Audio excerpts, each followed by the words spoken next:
Kit Harrington, who you might recognise from Game of Thrones, Jon Snow, of course, but playing a different role altogether now. Can you tell us a little bit about your role, Kit? Yeah, I play a guy called a young man called Roland Layton, and he is plays Vera's lover in the movie, and he's a young, quite idealised kind of wannabe writer, poet, and he goes off to war, sort of hunting the idea of heroism, and unfortunately dies there, and that's kind of his story. Giving it away. I know, yeah. Don't go and see the movie. I die. So obviously we did Pompeii. You've obviously done Game of Thrones as well. What is it you love about dressing up? Why all these costumes? I think it's what we became actors to do, isn't it? To dress up, to pretend to be someone else. I enjoy it. I've enjoyed it since school. It is really one of the more pleasurable parts, is getting into costume and becoming someone as you do, and I thoroughly enjoy that. Do you feel that kind of helps then? Once you're putting on that costume, you kind of enter into that role, do you think?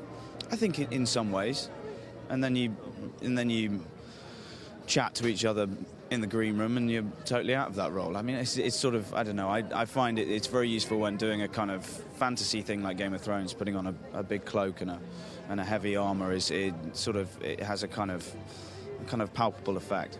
Have you ever found that you've kind of got to the end of a day's filming, you've had to rush off somewhere, and, you're in full costume, and suddenly you're on the tube and you're in full costume, or do you always have time to kind of get changed? I once went to the airport with blood dripping down my face because I wanted to get the flight, and I completely forgot I had prosthetics on, and I had this massive gash down my head. And blood pouring down, and they were looking at me very strangely, and they nearly didn't let me on the flight until I had to try and explain that I was an actor and that I needed to get home. Had to do a double take with the passport as well, probably. Yeah, a bit, yeah. And also, so obviously you're from London.